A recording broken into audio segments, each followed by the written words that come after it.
So a lot of people downplay a blockade, but it is an act of war because if you starve a populace of all their goods and supplies and free trade, that populace does not have a means to succeed. We have people that won't get goods and services and that will be deprived of their own liberties because of actions taken by our government as well as the government of Iran. It puts everyone in the world stage as a big stalemate because those ports of travel are some of the most used ports in the world between entering the Suez and then entering the Persian Gulf and the area around Iran.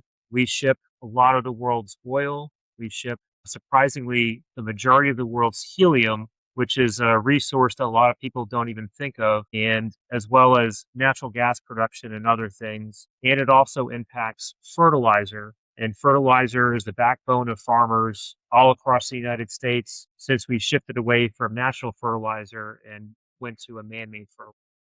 That's something, again, fits right into your area of expertise here. One of the issues that I think we've seen over the spring and summer is we haven't really felt the pain at the pump to the scale that most of us thought we would. And I think that's because a lot of the strategic reserves globally, not just in the United States, but globally, have been dwindled down to make sure that they can compensate for the lack of oil and natural gas that are coming in.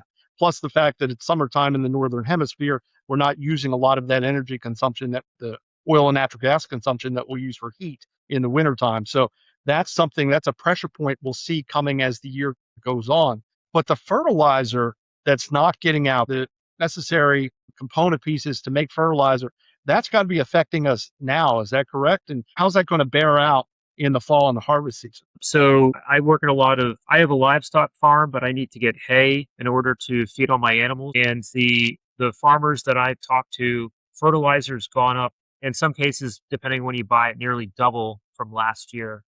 And they have to pass that cost on to the consumer. That coupled with the increase in diesel prices over the past year, diesel is the lifeblood of every farmer because all the equipment runs on diesel, has equated to an increase in just hay for me for this year. So that was a pretty big change this year. And that's going to equate to the end of the harvest season where we're going to see like increased grocery prices for sure. So we're going to see increased energy prices. That's unavoidable now at this point as the reserves have gone down, coupled with rising food costs. And then we're also talking about the other types of pressures on the monetary supply for inflation.